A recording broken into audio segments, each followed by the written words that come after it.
a gun? No, sir. Then you should learn. He wants to be in the gang. Fire. Fire. Fire. Fire. All right, kid. Please welcome Joe, a private investigator who's a confidant to women whose lovers are involved with organized crime, and also Dr. Carol Lieberman, a psychiatrist that will try to explain why these women decided to risk it all. Thank you very much for joining us, both of you. Now, Joe, again, we have you in silhouette because you are currently being used by various organizations to infiltrate the mob, but tell us what you do and how you go about gaining a woman's confidence enough to get into the mob's inner workings. Tell us a little bit about it.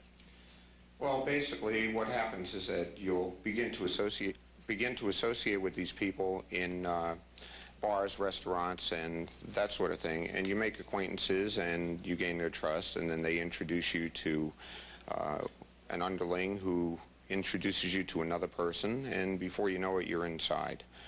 Well, now, Joe, but in your case, you're married, right? Oh, yes. And on several occasions in your private investigative work, you've had to have some affairs, if you will, with some of these ladies that you've dealt with. Is that correct?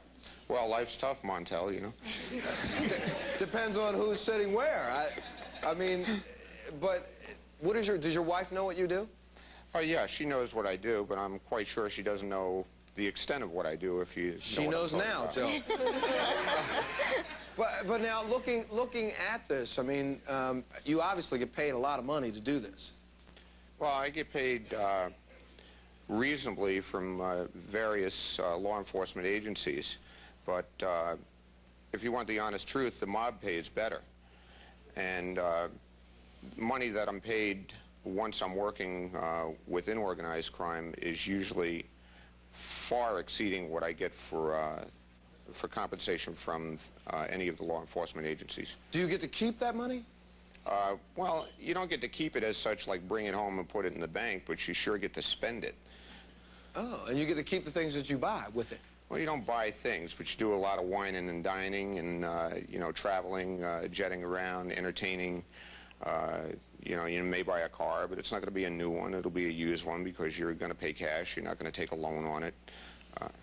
Well, I mean, in all of the time that you've been doing this and the time that you've been working in this field, if you will, the number of women that you have come in contact with, let's say like Kathy, for instance. Kathy was involved for a couple of years, and then she's decided to pull back. Does the mob let you cut those ties?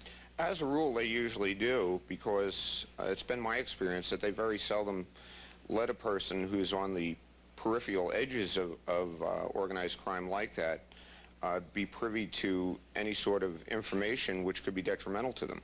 So as a rule, you know, it's not the television kind of bedroom pillow talk that goes on. It just doesn't occur as a rule.